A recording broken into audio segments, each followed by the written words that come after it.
Presiden Prabowo Subianto memberikan respons atas banjir yang melanda kawasan Jabodetabek. Atas bencana tersebut, Prabowo mengaku sedih dan memonitor banjir tersebut. Prabowo pun memberikan instruksi agar bencana di sejumlah daerah segera ditangani.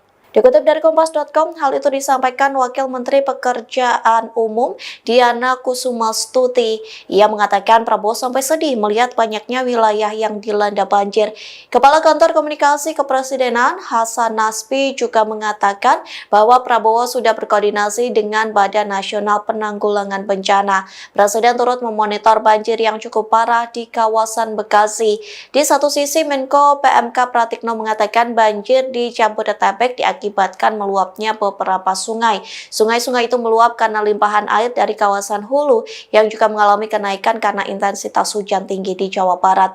Wali Kota Bekasi Tri Adianto mengatakan wilayah Bekasi lumpuh, pasalnya 8 dari 12 kecamatan di kota tersebut terendam banjir.